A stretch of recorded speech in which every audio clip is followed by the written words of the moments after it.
Okay, welcome to this sunny afternoon in the New York City area and to the Impact Capital Forum webinar series. Impact Capital Forum is a nonprofit that serves as a platform for education, collaboration, and thought leadership in the areas of impact investing, social enterprise, and microfinance.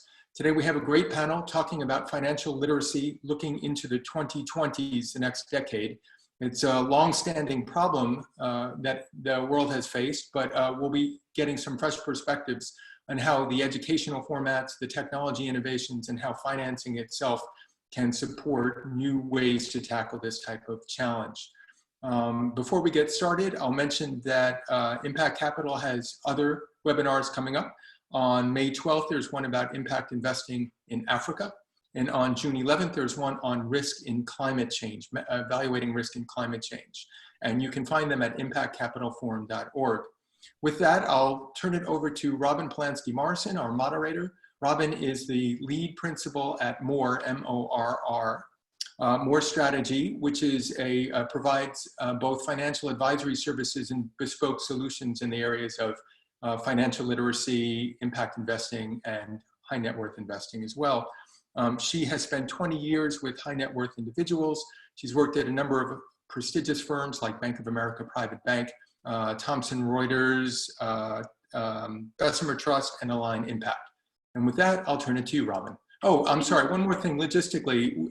For the folks in the audience, you will see a Q&A box at the bottom of the screen. We encourage you to queue up some questions. There'll be time about halfway through where the panelists will focus on the questions, but you can enter questions there at any time. If you have general logistic issues or questions, just use the chat box. Robyn, over to you. Great, thank you so much, Scott. And thank you to both you and Carolyn Alwyn for the idea to bring this panel together. I think it was inside of 2 weeks. So I'm really looking forward to see how this conversation unfolds. But first and foremost, on behalf of the panel and on behalf of myself, we hope that you and yours are keeping healthy, keeping well during these truly extraordinary times. So taking a step back and looking at what we're going to do for the next, let's call it half an hour, 50 minutes, our goal is for you to step away from your screens with a deeper understanding of the challenges of financial literacy, illiteracy, why it matters, as well as ideas for investing to create meaningful impact on reducing financial literacy, system changes, and the like. So how we can really get at the heart of the challenges, as well as the opportunities. As Scott mentioned, there's the Q&A box, and we want you to ask questions. We want you to challenge us. In talking to the panelists, we want to make this as interactive as possible at this point. We've all been home for many months at this point, and we want to avoid a little bit of that Zoom fatigue. So please don't hesitate to ask questions and challenge us. And especially for you, Stephan, Angela, and Vicky, ask questions of each other as we go through. So before I turn it over to our panelists, I want to start with a bit of level setting as well. So what is financial literacy? There are so many definitions out there depending on age, depending on socioeconomics, geographics, and a host of other factors.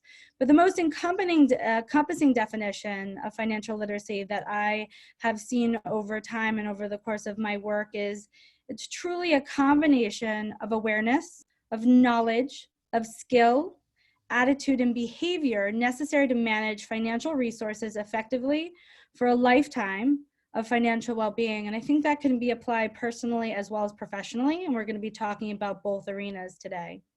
So we know that financial literacy is a challenge domestically, as a number of studies, and one that we cited in the promotion for this webinar is that over 50% of adults in this country lack basic financial knowledge. So how do we tackle that? How do we tackle the illiteracy proactively as well as reactively? Both are just as important. So today we're going to discuss 3 approaches. Tackling it philanthropically, using grants to support a wide range of educational programs. We know that financial education is a systemic challenge. While there are federal curriculums for teaching financial education during primary schools, Not every state requires this type of education, and methodology is inconsistent at best. And we're going to turn to Stephan to kind of educate us on that. The second approach is investments, fintech, edtech solutions. I'm seeing a lot of startups, a lot of businesses, old and new, that have solutions. There's things like Kaching, Greenlight, GoHenry, Current, Rooster Money that are teaching children in different ways the basics of financial management. So these can have a strong impact in a portfolio if that's an area that you want to tackle. And the third way to tackle that we're going to talk about today is education, whether that's one-on-one teaching or part of a larger programming initiative, particularly in the corporate world. So let's expand on some of these solutions and get our panelists involved. So Vicky, Angela, and Stephan, let's start with Angela. Angela, you are based in New York City with an extraordinarily impressive and accomplished background, which includes starting and successfully growing 37 Angels investing network that activates new investors through an educational boot camp, which is a critical piece to your success, as well as your other posts as Chief Innovation Officer at Columbia Business School. So you confront literacy or financial literacy from both an investor standpoint as well as through an education lens. So the first question for you, Angela, is what trends are you seeing in investing in financial literacy solutions currently? Yeah, well, first of all, thank you so much for pulling this together. And I think what's heartening for me is that so many people are turning to this and recognizing that it's a problem that affects every single one of us. And so I think if you think about financial literacy of, 10, 20 years ago, it was really focused around content, right? We're just going to do education, education, education. Now, again, I'm a professor, and so that makes me happy. But I think what's happening lately around investing in financial literacy is two really important trends. So one would really be around habit changing, and the second would be around building community. So in terms of, habit changing, I think what people are recognizing, it's not just about people not knowing what to do, it's making it really, really easy for the how. So for example, we invested in a startup called Chipper, and it's all about chipping away at your student debt, Chipper. And so what this is all about is, yes, people know that you need to pay off your high rate student loans first, and they know why it's really, really important to get out of debt. But how do you make it incredibly easy at their fingertips so that every single day they are chipping away at their debt? And they do it through lots of different ways, like gamification, which is another huge trend, but really at their fingertips where they're already doing their mobile banking, for example. So I think habit changing is a huge trend. And then the second is community, recognizing that we don't need to go it alone. And so there's a great startup called Financial Gym, and they call themselves the Weight Watchers of your finances. And the idea is that, yes, there's content and education, but on top of that, it's a community of people to rally around you and say, pay off that credit card or put an extra $100 into your savings account, whatever the case may be. And you're seeing that around families as well. So you mentioned that younger kids are getting involved in this. And so there's Vanguard, for example, just invested in a platform called DigiPig. And again, it's all around getting young kids to start to think about financial literacy, but really engaging the parents, the grandparents, saying, don't buy me, more junk for my birthday, maybe contribute to a 529. And so really bringing in the power of community into financial literacy as well. That's excellent. And so can you talk a little bit about what goes into effective financial education? I know we talked a little bit about habits, but like getting to the core of what makes it effective. And I imagine it's a little bit different depending on the group that you're seeking to serve. Yeah, so I think speaking of the group, I think we're all seeing the trend. I mentioned this, like younger and younger. Will Smith invested in a big financial literacy startup last year that was focused on teens. DigiPay, which I just mentioned, is focused on like 8 to 10-year-olds. And so I think the idea that yes, you want to help with good financial habits in your 20s, but how do we help them to start learning about it when they're 8 years old? So I think the younger and younger it gets started is happening. Smith has a great program. It's a women's college on the East Coast, and they have a whole financial literacy program that every single one of their graduating students has to go through. I teach at Columbia Business School. I do a session every year on financial literacy, and it's interesting because we're a business school. We're teaching deep finance, right, around asset allocation and discounted cash flows, and how do you think about finances for a corporation. And we realized several years ago, they might know how to do an incredibly robust leverage buyout analysis, but they might not know what an ETF is, right? And so really starting at the basics at all age ranges, I think is really important. And then the last thing I'll mention is tying it to purpose. I think, we're seeing, and I know we're going to talk about impact investing in a bit. I think tying financial literacy to purpose, not just I want to be richer, but what does that money enable you to do in the world? And I think that's an important point, right? Because you're teaching in the business school, fairly educated, successful to their own definition students and motivated students. And I think we get to a point in our culture where there's the assumption that you've achieved something, but yet you might not know how to budget. You might not know how to make financial decisions that you're in your best interest. It's one thing if you have to change a behavior and a habit, but it's another thing if you don't know.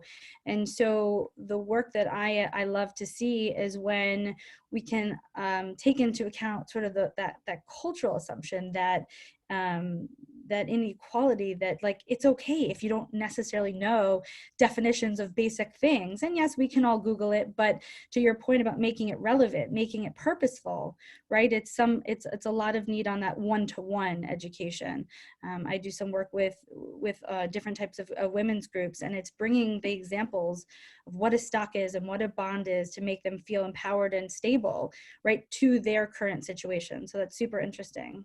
So thank you. Okay, let me introduce Stephan Leeds. So your family has been working on the educational system, I think, for 3 generations, launching organizations and networks that make your family one of the 5 most influential in the country with regards to educational reform. That's unbelievable. You've been a man of many cities, starting your life in Paris, then to DC, and then a whole bunch of other cities for work, then back to DC. Your work has spanned EdTech as well as educational policy with the OECD, which for those of you who don't know the acronym, it's the Organization for Economic Cooperation and Development, and the National Public Educational Support Fund, and you're currently running Springboard Communities. So given your broad exposure, what trends are you seeing in education with respect to specifically financial education? So coming at it from a different perspective. Yeah, absolutely. And 1, thank you for having me on. 2, thank you for that very nice introductions. And 3, thank you for the excellent company up here, because already hearing Angela speak and getting a chance to speak with Vicky ahead of this, it's clear I'm in great company. So, with respect to education, I think what we've seen for a number of years now across philanthropy, across policy, is there's really been a shift to this focus on the whole child, as it likes to be called, which means we're not just focusing on 8 a.m. to 3 p.m. We're looking outside those school hours. We're looking at the factors that students and their families are facing in their communities. And I think that focus is really something that philanthropic dollars have started flow to, as well as this blossoming of social entrepreneurship and social innovation. There's real sustainable business models that are happening there. A lot of trends that I think we've seen for a while have been accelerated recently in these last couple of weeks with COVID. There's been a focus on, for sure, financial literacy, but largely on financial outcomes as well, looking at the stability for individuals. We've seen a push towards local ecosystems as well. That means that we're looking again at that whole child, how they're supported outside of the school and outside of the classroom, making sure, we've always had this kind of thing, which I laugh at, that as a country, we recognize that every kid needs to be having lunch. We need free lunch programs, because if you're not having lunch, learning outcomes are hindered. But if you're homeless, right, your learning outcomes are hindered. If you're dealing with trauma, your learning outcomes are hindered. And so I think we're seeing trends that are around localization, trends that are around focusing on the overall well-being of the kids, as well as focusing on the community supports. And those are all things that have been, I think, highlighted and even accelerated as we all start to react to COVID, which has highlighted a number of deficiencies across the system, especially for our communities with the highest level of need. So with that expanded focus, or with that, I guess it's really more specific focus, is the underlying education, has that changed a little bit? Because we have to take care of the basics first, even though this is a basic part of what we believe is education. Totally. Yeah, I think the answer is yes, it's changed. No, not as much as we'd like. I think the education system is notoriously slow sometimes to adapt in newest learning. Some of the work we do is around a global science of learning network, which looks at the amount of research and solutions that exist, but the problem is disseminating that information into practice across the system. One of the things we also did was we would tour successful education systems and see what we could adapt over into the US education system. And what you see a lot is you'll find a solution and you'll say, wow, this is amazing in Singapore and Finland. How did you guys come up with this? And more than once, they kind of laugh at us and they say, you guys came up with this, right? We made it system-wide. And so I think what to your question, what really jumps up to me is that there is for sure, as a building block towards financial literacy, there are core literacy, core mathematics, there are core skills that are largely not getting addressed. And the gaps are really start vicious cycles, because once that gap starts to exist, our system where we move people on to the next grade, right, they never necessarily get addressed without a higher level of community support, which is highly individualized.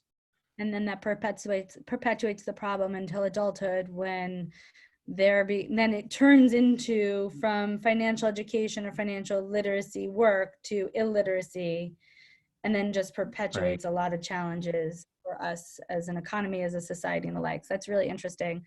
Gosh, I wish we could just, go ahead. No, I just wanted to say it is something Angela touched on, and I think will be a recurring theme today, is financial literacy is nice, right? That's teaching the alphabet, but like what it has to translate to is financial outcomes. That's and when you're graduating high school in this country, 17% of youth age 16 to 24 are disengaged, which means they're not on a path to college or career. That's something that has to change for our most in need, right? 17% is almost 1 in 5. It's not quite as small as people think it is a problem. And financial literacy doesn't really come into play with them. I mean, one, it's got extremely high societal costs, but unless there are the opportunities there for them to deploy financial literacy and knowledge and boost financial outcomes, an uphill battle is even generous, right? I mean, it's a gap that can't be covered. And it starts a sort of a chasm that just grows and grows over time, with, unfortunately, less opportunity. Fascinating. So Stephan, tell us a little bit, taking a step back, of the evolution of your family's cause and the amazing ways that you've advanced their legacy with your venture Springboard Communities, which ties into what Angela was starting to talk about. Yeah, and I think, like you said, it's 3 generations. So my mom's side is Indian, dad's side is German. German side came to the US to get away from the Holocaust, and the Indian side came to get away from partition. And they all came with just an education. So that's why it's really kind of core to well, it's just a core value for the family. I think after spending some time in the private industry, everyone started focused on education because of that love for it.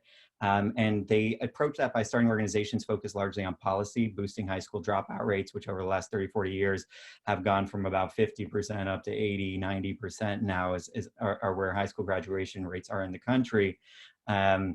Quality is a separate question, but there's been organizations focused on policy, and largely there's been this kind of growing space of philanthropy, of social entrepreneurship, of government involvement, and so with the other part we've done is really organize networks around philanthropy, largely foundations, policymakers, and practitioners, trying to help everyone row in the same directions. I grew up in DC, a lot of dinner tables, a lot of rolling my eyes when I was a teenager, but we got past that. But I think there's nothing that will make you focus more on community development than working in national education reform and spending time around that space, because you just see how ground up and grassroots it needs to be for education reform. So Springboard has really complemented my family's work by investing in successful and proven community leaders and focusing on community development, with community leaders being the key to that approach. Largely the goal is we create these education to community pipelines, which span workforce, housing, and a couple things, but we work in public-private partnerships, really working with communities most in need to access the resources and know how to drive change in their communities. And own that change, I think, is a key piece. Got it. So the communities that you've created with Springboard driving positive financial literacy outcomes, how do you measure your work's impact? What do you look at towards success and towards building the next community and the likes?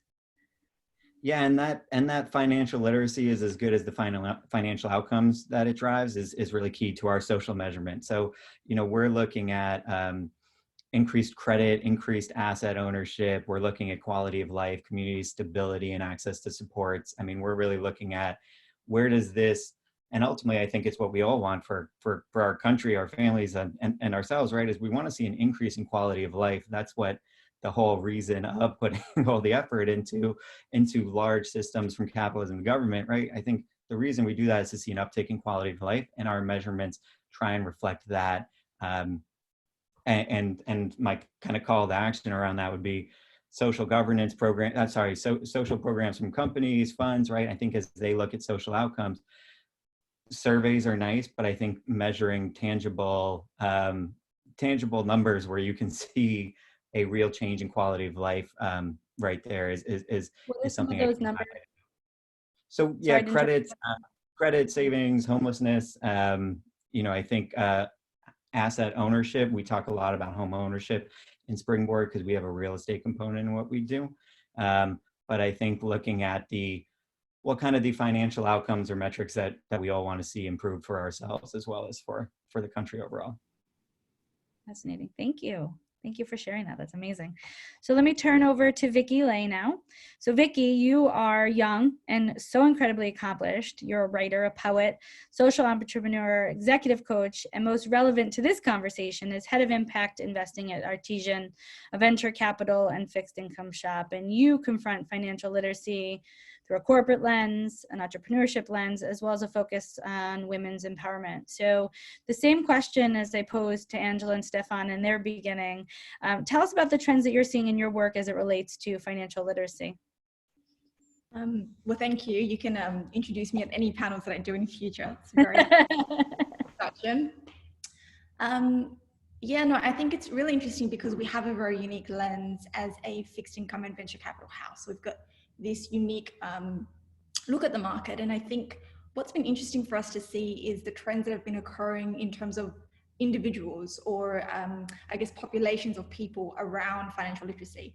So the first one I want to talk about is entrepreneurs, obviously very close to what we work on, is this change in, coming out of a bull market or a tech bubble where we've had increased growth and very large number of venture capital investments into this space.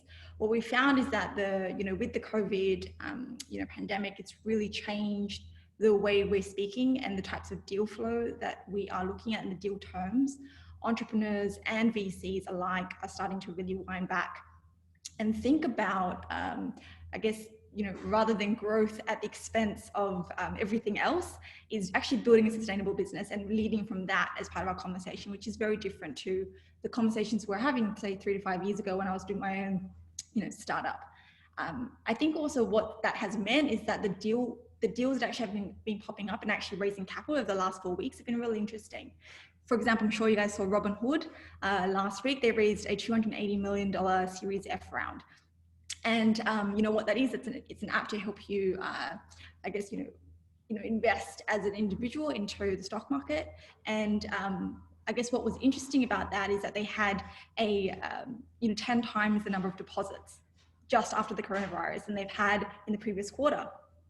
And so that trend of just having more people, more individuals caring, especially millennials, caring about their own financial understanding and having to really stop and think, I've never been through a crisis before. My peers, even the entrepreneurs that I coach and mentor and also in our portfolio, they've had to stop and say, actually, what does this mean for my life and how do I respond to this crisis financially? I've never had to think about those before, and that may be because we've never actually been through a serious crisis in our own generation.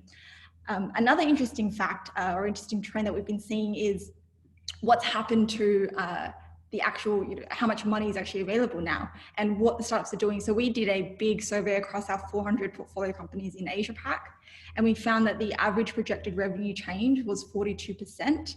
And we had average projected runway over the next 12 months drop from 18 months to 9 months. And more than 60% of those companies actually found that they thought that they would either have their revenues or their runway stay the same or decline. So it's, it's a very serious thing for anyone who is, investing in the space and thinking about portfolio management in a different way. And I think that's been a good thing. Obviously the pandemic itself, major, global repercussions, I'm not saying that that's a great thing, but I think in terms of the quality of entrepreneurs and the resilience, the focus on resilience and sustainability in terms of startups and companies growing, I think that will be something that will emerge out of this period. So that's something that we're talking about at the firm. Another interesting area that we're looking at in terms of financial literacy is, bringing in other groups. For example, women is the gender conversation is something that we are talking about, how to financially empower, economically empower women. We do this through a lot of different ways, which we will talk about a little bit later. But that focus on, I guess, including women as investors, especially, and I'm sure Angela has a lot to say about this, but, angel investors, and getting them excited to participate in investing in companies, because what we found is that actually, it speeds up the other numbers that we want to work on. For example, women running companies, women sitting on boards, making allocation decisions. When you're actually investing money as an angel investor, you actually can sit on the boards. And if you can sit on the boards, you can actually influence management decisions about how you raise, how you recruit and hire people within the team in terms of senior managers and also across tech as well. So I think we're sort of we are very excited about, financial literacy and how we can play our role with our very unique barbelled fixed income and capital lens, and also from the lens of impact investing, and how you can have this conversation with institutional investors and have it in a way where they don't have to sacrifice risk return metrics in order to deliver on some of those things that Stephan was talking about, making sure it's financial outcomes driven, and making sure it's about quality of life and increasing that, and being at the nexus of that conversation between impact, and institutional investing, and risk return metrics. It's a really nice, a really nice place to be in terms of having this global conversation.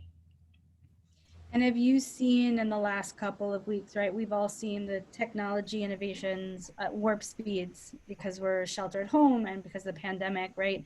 Solutions that were slated to take 2 years are now being delivered in real time. Have you seen opportunities translate for you as a fund manager, and what is different about sort of the content of those solutions? I think what I heard there was the opportunities for, portfolio companies and also us as a manager, right? So I think in terms of portfolio companies, it's been interesting to see how the entrepreneurs have pivoted. We've had companies within our own portfolio actually just creating solutions around the coronavirus, completely unrelated to their actual core business line. I actually had one of my peers who started it was like a, climate-related sustainable, tech business, and then completely pivoted into creating hand sanitizers to create revenue for his own business, but also to actually create a supply chain for a market which was, really difficult in the Asia Pac, where they couldn't actually access that type of product. And so I think it's been interesting to see the ingenuity of entrepreneurs, of how they've been thinking about things, and also a lot of funding that has been going to entrepreneurs actually locally in the US as well, where they've actually completely changed their manufacturing. So they may have been producing something completely unrelated, but then moving all of that. I saw one the other day that was doing they were actually manufacturing plastics, and then they pivoted to creating things around masks, or creating their own things to supply to the hospitals around shortages. So I think that's been interesting to see. In terms of us as a fund manager, and what we've been interested in looking at is, we've always focused on going where the opportunities are. And what we found is that the opportunities for us have occurred within impact investing verticals. So we focus on medtech and health tech, clean energy, and clean tech solutions, as well as around agriculture and food security. So they're sort of the three categories that we look at. And then layering across all of that is this is, I guess, a lens around fintech or financial solutions that we've been seeing that have been innovating around that space. Super interesting, thank you. A reminder to everybody who is on the call, if you'd like to ask some questions, we are open to a challenge. We are open to answering, or at least tackling, at least approaching it. But so one of the things I wanted to dig in a little bit deeper is about the content of the financial education that we're seeing, whether it's in a startup or education, right? We talked, Stephan, about sort of changing and shifting and looking at the whole student, and Angela talking about different trends. But now that we are here in this age of losing paychecks and dealing with quarantine and dealing with all sorts of new challenges that none of us have ever faced before in our lifetime, should formative education, should some of these businesses that are creating solutions include crisis management, crisis education, really? I'd love to hear your thoughts. Angela, can we start with you? Yeah, so I can share some of maybe the things that are worrying me about the response, and then maybe some things that I think are heartening. So I think the only thing that really concerns me is that I think right now there's a tremendous focus on the short term. As we all know, like if I think about a lot of the startup financial literacy that I'm seeing, it is very focused on applying for, paycheck forgiveness and all that kind of stuff, and the loans that are available, which is very needed. But I do worry, I'm sure you're all seeing this in your inboxes right now. I'm getting 10 emails a day about different education around specifically really short-term focused things. So I think my just concern is that we're not thinking a little bit about the medium and long term. But I think what I'm finding that's heartening, which is, yes, I think we're thinking more and more about like mental resiliency and just how tough it is to deal with financial literacy in general, but especially as a founder. And I'll just give one quick shout out. There's a group called Founders for Founders, and it's a group specifically focused on mental health. And Sherry Rose Tan, she started it, I want to say about 1.5 years ago. So this is not in response to COVID, but I think she's seen a huge upsweep in the number of people going to her site specifically thinking about mental resiliency and mental health and just how difficult all of this is. So I think that's good that we're talking about mental health. I think the other thing that's good is I am seeing a lot of really practical content around there, especially for business owners, and thinking about things like accounts payables and accounts receivables. I feel like in the startup world, it's not sexy to think about that type of stuff. It's sexy to talk about how I just raised $5 million of venture capital funding. But now I'm seeing webinars around, okay, what's the difference if you're collecting an invoice from a client of charging net 15 versus net 30 or something totally different? And what does that really do to your statement of cash flow? It's really nitty gritty tools that I think that we all need to know, but that sometimes in a bull market, you don't think about that kind of stuff. So I'm excited to see that level of granularity and specificity in financial education out there. And I would love to see more of it. And I hope founders don't forget about good cash management, as we move out of and beyond the pandemic. I think some of that can be applied, again, personally and professionally. Absolutely. Right? So that's interesting. Vicky, do you have any thoughts, or Stephan? Vicky first. I was waiting for him to. I just spoke. Sorry, I should just be specific. Vicky, go ahead. No, I think it's, I really just want to second that focus on cash flow management, which is already an issue for most founders, especially early stage founders.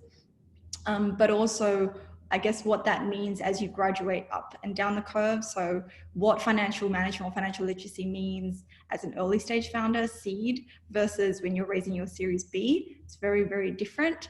And I think that understanding and that focus now that has been dominating the conversation, I hope will continue post this period. So definitely want to second that. So my thinking and strongly echo, Angela and Vicky for short. The way I've heard community response, and I'll start a little broad, and I do want to really harp on education here, is, but to start a little broad, the way I've heard community response is split up is usually in 3 phases, and they're called a variety of things. My favorite one is called the 3 R's, put out there by a guy named Dan Cardinale, who runs Independent Sector. And that starts with relief, moves to rehabilitation, and then moves to rebuilding. And that's how communities are responding to COVID. And I think what we're starting to see, albeit I agree with Angela that there hasn't been as much a focus on the long term as I think we all would like to see, is that we're starting to see people's mindset mindsets shift from relief over to rehab and rebuilding. And I think that's really necessary. I mean, from climate change to education to healthcare, right? There are all these deficiencies that have been highlighted. And the question is how you come out stronger at the end of this. Robyn, your question about crisis management and crisis education, to me, that makes me jump to resilience. And I think resilience happens at two levels. It happens at one, is at an individual level, right? The literacy, the skills, and the opportunities to be able to survive. But I think that also happens at the community level. One of the really exciting things that I've seen folks start to work into this is a push towards virtual education and virtual access. I think because there's been this huge kind of underside of the economy and underside of the education system exposed by all this, you know, everyone wanted to move things to virtual education, and all the public systems said, while one-to-one has been like one student for one technological device has been a focus for a while, it's not really true. And even that, Wi-Fi access and connectivity and data, all these different questions start to come into play about how realistic that is. So I think, and certainly where Springboard and myself are focused is building up systems so that they are more resilient to these, because the one thing I've heard consistently is the recovery is an indefinite amount of time economically, and the impacts are going to be felt, especially in education, for quite a while, because those learning gaps that we talked about continue to grow. But I think that the other thing that I've heard consistently is that this is not the last time that we're going to see this, right? From SARS, right, which was not long ago, there are more of these coming. And so I think one of the really cool things is that these systems can learn. Again, education is notoriously slow sometimes at learning as a system. And that happens for a variety of reasons. But sometimes I think, you know, it's a heartbreaking time, but it's also one where you sit there and go, where are the chances to rebuild? And I think looking at the level of community supports and resilience is, it would be a huge missed opportunity. And I know that's not the subject of today's non-environmental change, but everything I just totally applies to that too, where we're sitting there and going, look, we've seen what the economy stopping looks like and what a cut in emissions look like. I think in a similar way, right? Like there are these needs to take this and come out a little stronger than we were before. Yeah. So one of the interesting things that I've seen from where I sit is a lot more awareness from business owners, from people that are providing products, the services, and everything in between, wanting to interweave some sort of educational element to make the outcomes a little bit better, even in the impact space. So one of the projects that I was working on with a mortgage company and dealing with mortgages in non-native English-speaking communities are typically have a higher decline rate, and typically it's due to a language barrier. So one company is finding an alternative solution using a Costa Rican labor force, particularly women. And in doing so, they're training them for 4 months on how to do the paperwork and how to be effective in doing applications, and working with the business that is starting this this program to include in that 4-month program some basic financial education, some financial literacy, making the assumption that you're going from X number of wages to 4 times that, and what do you do with those dollars? How do you deal with them? How do you deal with new goals? How do you deal with new threats, new focuses? So I've been seeing a lot of companies looking to integrate education, mostly around financials. Angela, I'm wondering if you've seen an increase, whether it's even in some of your educational endeavors and from the educational hat, if there is an uptick in, hey, everyone's taking a minute to stop and think, everyone's trying to ideate a little bit differently and recognizing that there's a need for some of this foundational knowledge in financial services and the like. So curious, Angela, and then maybe if Vicky and Stephan after that have some thoughts. Yeah, nothing kind of above and beyond what I've already mentioned in terms of kind of shifts in the types of content that I'm seeing, but I just want to echo that I love, you know, I use the word habits, Stephan used the word systems, but I do think that what I'm glad, like, again, I love education. I live it, but I'm glad to see that people recognize that that isn't all that's needed. And I saw that there was a question that came in that was kind of speaking to that. And so I think everyone is recognizing that there are broader process changes that need to happen. It's not just about educating people, because there is something around when you focus on education, it focuses on that the fault isn't of the person, that they're not financially literate and it's their fault because they're not educated, versus there are systemic breakdowns, which is why we are where we are. And so I'm glad to see that the powers that be are recognizing that more and more. And does that, and that habit should really be built into sort of a course, right? Like, it's not just as we keep saying over and over again, it's not just learning how to budget, but then behaving and what that turns into, right, and outcomes, and being able to go and do and whatever else, you know, the stability creates. Is that absolutely that fair right? enough? But it's the course, but then it's at the end of the course, there's a very specific task where it automatically sets up, I don't know, an automatic savings plan in your banking account or something like that. But it's really that mechanism that it's not just, I'm going to arm you with the knowledge and then you go and do something with that knowledge, right? It's, I'm going to arm you with the knowledge and then I'm going to give you 3 very specific tools so that you can have it automatically happen for Practical application after, right? Because education in a vacuum is not going to be effective. Right. Stephan, Vicky, any thoughts to add? We do have a couple questions rolling in that I'd be happy to turn to unless there's anything you guys wanted to add. Excellent. Okay, so one of our first questions coming in is financial inclusion. Are there programs out there focused on helping low-income individuals learn about and gain the confidence necessary to enter the capital markets to be able to invest for the future? Who wants to tackle that one? Stephan, you look like you're... Yeah, I'm happy to touch on it. I think the short answer is yes.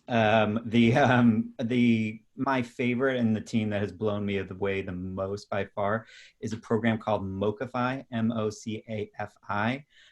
It's a tech platform where folks are budgeting, investing.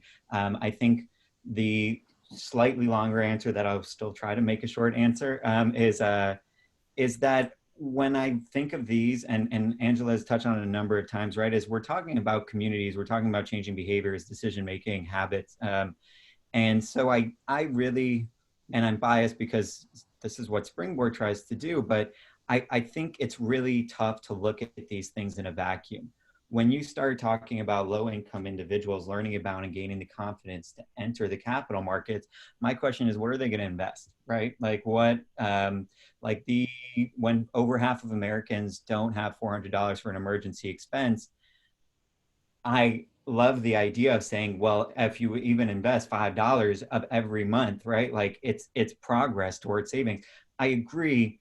Is it realistic in terms of how people work? Like, not necessarily. So, I mean, I look at companies I look at unions who we work with, right? Like I look at these organizations who are there as support systems for individuals as well, and how, you know, as a slight piggyback on what Angela said about, it's not just about here's the knowledge, go use it, here's knowledge and here are 3 things to do. I would say, here's a relationship, right? And here's a relationship in an established way that we're going to be working together. Here's the knowledge, let's make sure it's working for you, right? I mean, the kind of other way of thinking about it is, I think it's great when you're walking down the street and someone asks you for $1 and you give them $1. Like, what's better is saying, hey, here's $1, or here's $5, always better than 1. Like, let's go buy a $2 suit from Goodwill. Like, let's do a job application, right? I just mean, there's ways to go deeper, and there are programs that do that. One of the trends that I missed at the beginning is that there is a real focus on place-based investing now. And these are where you start to have those real community ecosystems that have the relationships necessary around the low-income individuals, that you have the trust where they're going to start doing doing what's best for them, but what we're advising as far as money, where they have the economic opportunity for people to find jobs. I mean, that's when you start really driving change for low-income individuals. But yes, there are for sure educational tools for investing into real estate, for investing into the markets, for budgeting, and MOCAFI has been I mean, again, I can't highlight them enough as just they're really incredible. The guy who runs it is brilliant, and everyone who I've spoken to on their team, I've learned something new every time, which I tend to think is usually a good sign. That's amazing. So it goes back to the old proverb, you know, give a man a fish, he eats for a day, teach a man to fish, he eats for a lifetime. And that brings up the interesting idea, right? We've talked a little bit about different approaches. So let's say somebody on this call says, I want to invest. I want to get involved in some of these solutions that translate into outcomes and all of the things that we're talking about. We know that building a plan from an investment perspective and from an impact perspective includes everything from, if you deem it to be important, catalytic philanthropy to investing, right? And I think financial literacy is one of those areas that needs both grant dollars and philanthropy as well as investing. So best advice for somebody who literally wants to start today in tackling this challenge. Vicky, what do you think? I think I'll merge it with the question that came up in the chat as well.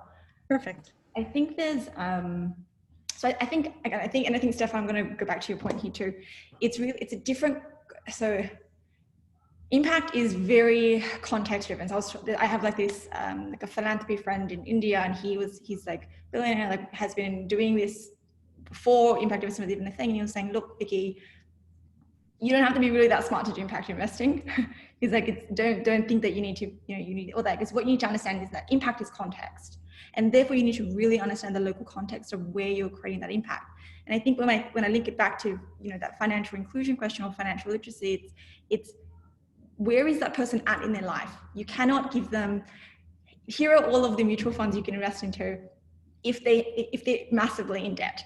And so understanding where someone is at and therefore the tools that they need is important. And so I think it's like the first piece of advice is don't run before you can walk, and don't walk before you can crawl. And just be very honest with where you are at as an individual, and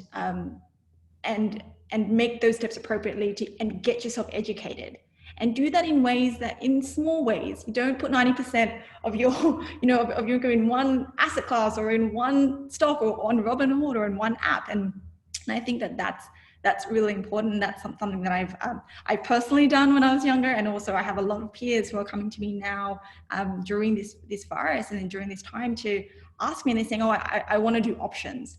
I'm just going to put everything into this options that my friend, and it's like, okay, I think you just need to sort of go back to the fundamentals. So I think that's sort of one thing. And, this is really simple. So I'm not sure if anyone, I'm sure everyone on the call, I'm not sure who's sort of in the audience, but I do want to say, just for if there is someone who's like that, start simple. Start with like, the YNAB app, which is just, tracking your expenses and just getting comfortable with that. Or, we mentioned Robinhood or M1 financing, right? To be able to start investing in, a pool, like a Vanguard pool of investments, and then creating your own little pie that you can put, $50 or $100 in to just start and to play. So I think that's sort of super simple. But also on the, the other end of the spectrum, I think, I always sort of tie it back, I am head of impact investing. So that's sort of the focus and the lens that I look at everything is, think about how you can really stretch your dollar, not just in terms of financial return, but also in terms of the human impact, planetary impact you want to have on the world, and how you can do that without sacrificing risk-adjusted returns. So I think that's something that I really want to emphasize on the other end of the scale. So that was my little stand on the soapbox moment for impact investing. And you'll teach us how in the next webinar. I have 3 kind of quick resources for folks. The first is there's a group called, and I'm going to actually respond to the first question so folks have these links. And the first, and I sent a couple links previously as well. So the first is there's a group called Hypatia Invests, and they specifically have called out a bunch of funds that are focused on females. Either it's female founders or it's focused on female products. So I guess given that gender is a little bit of the focus on here, so I'll include that link if you want to specifically invest in women. The second is I'm also going to send a list of 15 impact investing ETFs. That's just like the really easy way to do it. If you're just like, I want to put $1,000 into, an energy, sustainable energy ETF, that would be a way to do it. And then the third one's a little bit of a weird one, which is it's something that I did. I have an executive coach, and she had me take a money archetypes quiz. I love personality tests. I've taken like every personality test under the sun, but it's all about your own relationship with money. And I found it was very illuminating to help me to understand. Just we all have, because money's this weird topic that we don't talk about openly, and so I just think that everyone should take it so that we know our own relationship with money and our best way, like what are our strengths and weaknesses, and then our best way to kind of harness that potential. So those are the 3 resources, and I'm going to send them in a response right now. I agree with you more, and it goes back to my original comment about sort of the cultural assumption that you've accomplished something, you're a business owner, you are, you've created some sort of success, and sometimes you don't know the basics, and that is, you know, it's a challenging place to be. So thank you for that. Stephan, any thoughts?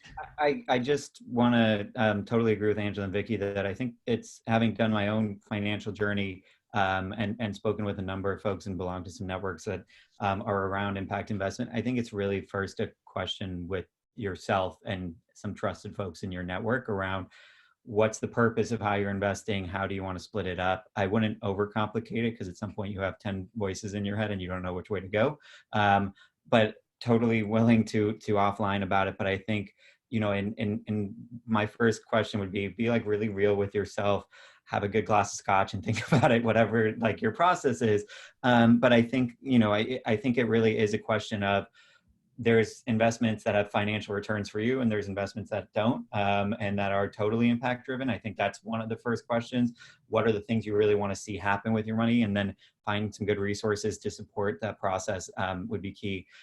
Just a couple of things I would highlight as basically the buckets that you can invest into financial literacy to, and to boost some outcomes is going to be around 1, policy, 2 is tech. And I think 3 are, there are community resources out there like community development financial institutions, CDFIs, that focus on access to resources for especially communities with higher levels of need. The one thing I really want to highlight as my education system geekiness pops out is community schools are things that people don't necessarily know much about, but they're booming in the US and underfunded. There's about 5,000 nationwide. New York City really endorsed this over the last 9 years. They have over 200 schools there, and Rand Corporation just put out a massive report on how it's been really effective at tackling inequity. Community schools are schools that just, they have 4 pillars around student integrated services, family engagement, leadership collaboration, and pillar 4, excuse me. But I'm like, I don't remember quite what it is, but they've shown incredible results at tackling inequity. And I think when we start talking about some of those cycles that pop up in gaps in knowledge, they've been a real solution that are widely backed by governments, unions, school systems, teachers, and you don't really see that much alignment in education usually. They're booming and they're growing, and from funding to policy, like all these ways we can start to really bring up that platform. So I'd suggest looking into it. Are those government funded or private funding? They're largely public schools. Some of them are charters, but almost entirely public schools. And they're schools that go through a transition to say, hey, improving 8 to 12, 8 a.m. to 3 p.m. is not enough to boost school and student outcomes. So we're going to have a laundry room because kids aren't coming to school because they can't wash their clothes and they're worried they're going to get made fun of. They're going to make sure that they're talking to community resources so that there's counseling, social emotional services, or like access to glasses, right? I just mean that it's a wide variety. It's highly contextualized intentionally, but it's really about schools being a hub for community and for community services rather than just schooling. And do you see a difference in educational quality from, I mean, this is going to start on a whole different, conversation again, right? The dollars in charter schools versus, you know, a true public school, and where kind of the money, you know, kind of sits from a financial education perspective. Yeah, it's a big conversation, the privatization in education.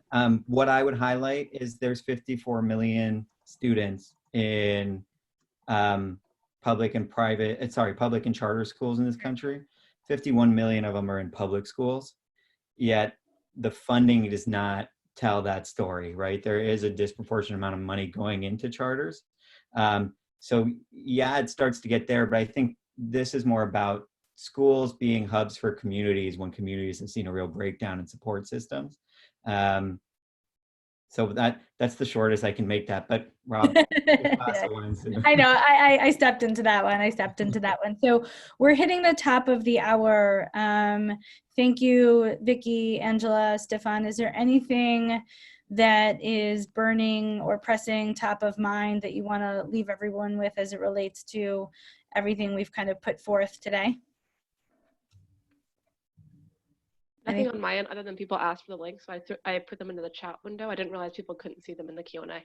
Okay, and the other part is there was one other question about what's happening in ed tech that can help small startups and business owners who need help with basic operating financial literacy in order to manage their operations better. I'll throw those links into the window now too, because that was a good question. But if there's nothing else, I just want to take again the moment to say thank you to ICF for giving us this time to have this conversation, and to Stephan and Angela and Vicky. Really thank you guys for the time and your passions for helping to expand all of our knowledge. So thank you. Thank you. Betty. Thanks. Thank you, Robyn, for putting this together. Folks, be sure to look into the Impact Investing in Africa event next Thursday. And we will take all these links that you've seen today and put them together in a thank you email in the coming day. Thank you all again. Have a good afternoon. Thank you. Thanks.